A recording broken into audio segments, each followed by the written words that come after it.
দর্শক বন্ধুরা, আশা করি সবাই ভালো আছেন এবং অনেক অনেক ঘুরছেন। তো আমরা যাচ্ছি কায়রো থেকে লিবিয়ার সীমান্তের কাছে একটা মরু শহরে।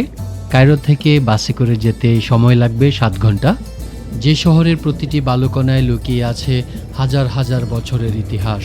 এটি হলো মিশরের অপার সৌন্দর্যের সিওয়া ওয়াসিস।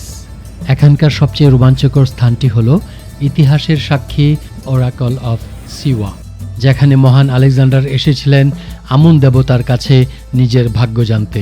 অন্যদিকে আমরা যাব গা ছমছমে মাউন্টেন অফ ডেথ বা জাবাল আল মাউতার কাছে, যেখানে প্রাচীন মিশরীয় রহস্য আজও চাপা পড়ে আছে বালির নিচে। সিওয়ার লবণের হ্রদ, খেজুর বাগান আর বারবার সংস্কৃতির গল্প নিয়ে আসছি আগামী কয়েকটা পর্বে। সিওয়ার এই দারুণ অ্যাডভেঞ্চারে আমাদের সঙ্গে থাকুন আর আমাদের উৎসাহ দেওয়ার জন্য চ্যানেলটি সাবস্ক্রাইব করতে ভুলবেন না। চলুন শুরু করা যাক।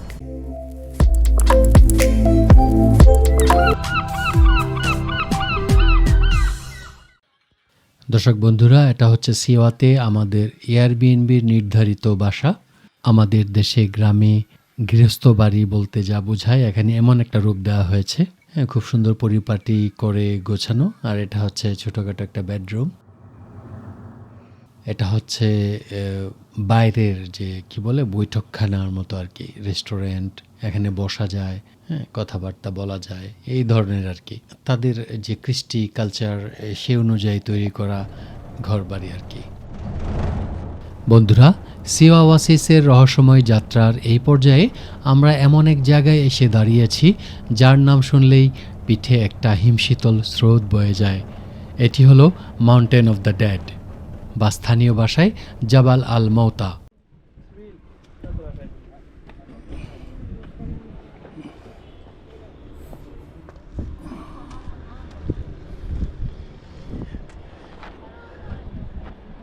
The mount of the dead.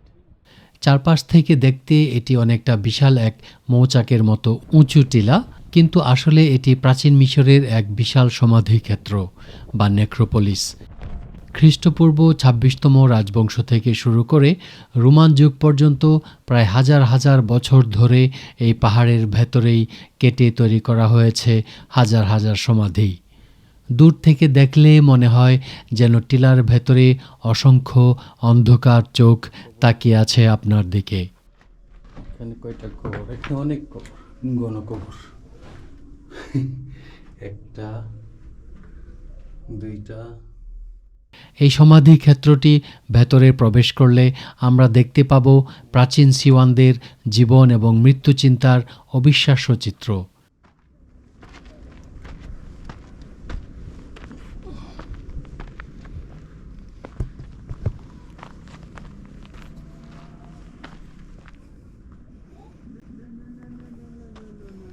এখানে ভেতরে ঢোকার বন্দোবস্ত আছে, ঢুকবো।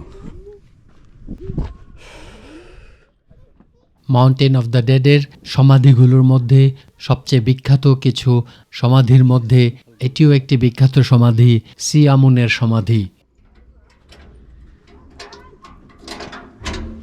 আসসালামু আলাইকুম।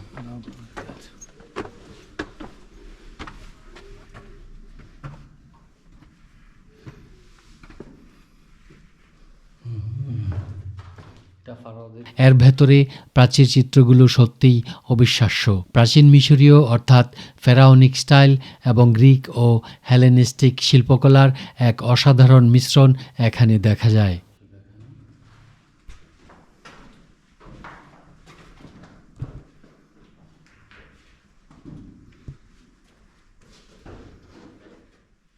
সি আমুন ছিলেন টলেমাইক বা আদি রোমান যুগের একজন ধনী স্থানীয় গণ্যমান্য ব্যক্তি বা উচ্চপদস্থ কর্মকর্তা। তার নামটির অর্থ আমুনের পুত্র, সান অফ আমুন। আমুন ছিল সেই ফারাও যুগের দেবতা, যা থেকে বোঝা যায় তিনি স্থানীয় দেবতা আমুনের পূজারী ছিলেন অথবা তার সঙ্গে তার গভীর সম্পর্ক ছিল। তার সমাধিটি সিওয়ার সেই সময়ের সাংস্কৃতিক সমৃদ্ধি তুলে ধরে, যখন এই অঞ্চলটি মিশরীয়, গ্রিক এবং স্থানীয় বারবার সংস্কৃতির সংমিশ্রণ কেন্দ্র ছিল।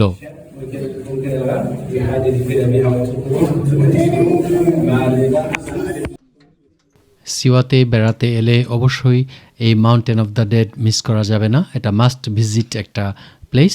এর প্রবেশ মূল্য হচ্ছে 120 ইজিপশিয়ান পাউন্ড, যা বাংলাদেশের টাকায় খুব সম্ভবত 500 টাকা। এটা একটা লাইফ টাইম এক্সপিরিয়েন্সের জন্য এখানে ঘুরে যেতে পারেন। Wow. They should put light, no? Nice. ইতিহাস আর রহস্যে মোড়া এই পাহাড়ের প্রতিটি কোণায় লুকিয়ে আছে হাজারো না বলা গল্প। দ্বিতীয় বিশ্বযুদ্ধের সময় এই টিলাটি স্থানীয়দের জন্য আশ্রয়স্থল হিসাবেও ব্যবহৃত হয়েছিল। অর্থাৎ এটি ইতিহাসের এমন এক স্থান যা কেবল মৃত্যু নয়, জীবনকেও আশ্রয় দিয়েছে। ইতিহাস ও রহস্যের এই প্রাচীন নীরবতার জায়গাটাকে ছেড়ে যেতে ইচ্ছা করেনি, কিন্তু সময় স্বল্পতার কারণে বেশিক্ষণ থাকা যায়নি। বন্ধুরা, আমরা এখন সিওয়ার সবচেয়ে গুরুত্বপূর্ণ ঐতিহাসিক স্থানে এসে দাঁড়িয়েছি। আজও এখানে দাঁড়ালে হালকা একটা অস্বাভাবিক অনুভূতি হয়, যেন সময় ধীরে চলে আর বাতাসে লুকিয়ে আছে পুরনো কোনো ফিসফাস। এই ধ্বংসাবশেষ কোনো পাথরের নয়, মানুষের বিশ্বাস, ক্ষমতা আর রহস্যের একটা জীবন্ত গল্প।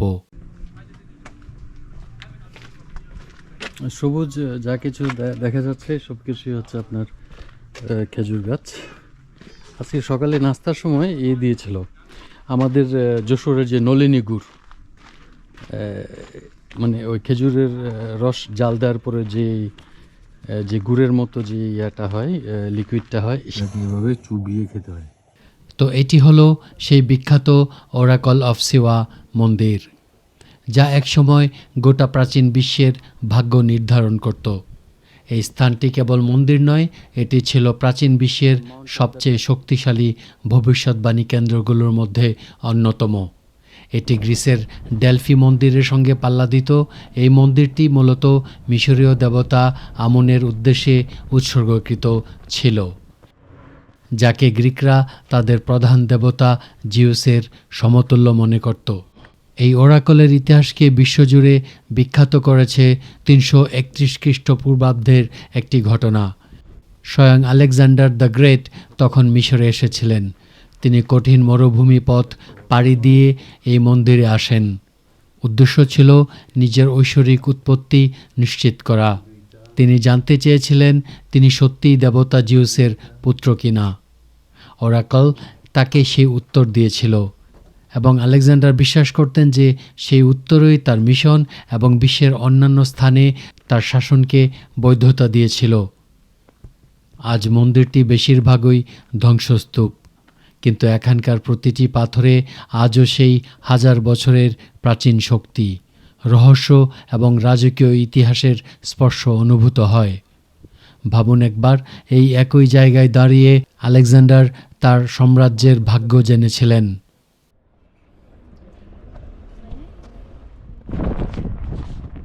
ইতিহাসের সেই মহামূল্যবান মুহূর্তটি আমি অনুভব করেছি।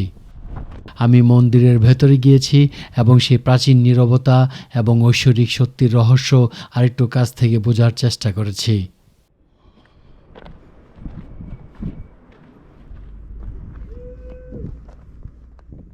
ধারণা করা হয়ে থাকে এটাই সেই কক্ষ যেখানে আলেকজান্ডার ওরাকলের সম্মুখীন হয়েছিলেন এবং সম্মুখীন হয়ে আমুনের কাছ থেকে তার প্রশ্নের উত্তর পেয়েছিলেন। আর সেই উত্তরই নাকি তার পুরো জীবনটাই যেন অন্য লেভেলে উঠে যায়। তার মানে এরপর থেকেই তার জীবনে শুরু হয় সেই অদ্ভুত অপ্রতিরোধ্য আত্মবিশ্বাস। ওরাকল অফ সিওয়া এমনই একটা জায়গা যেখানে মনে হয় মরুভূমির ভেতর এখনও কোনো গুপ্ত সত্য লুকিয়ে আছে, আর আমি ঠিক তার দরজার সামনে দাঁড়িয়ে।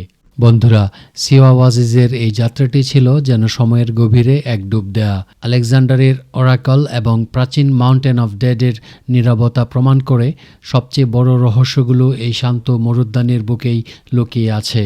এর ইতিহাস, সংস্কৃতি আর সৌন্দর্য মনকে এক অদ্ভুত শান্তি এনে দেয়। আশা করি সিওয়ার এই অজানা ও রহস্যময় দিকগুলো আপনাদের মুগ্ধ করেছে। যদি এই ব্লগটি ভালো লেগে থাকে তবে লাইক করতে ভুলবেন না। কমেন্ট করে জানান সিওয়ার কোন অংশটি আপনার সবচেয়ে বেশি আকর্ষণীয় মনে হয়েছে।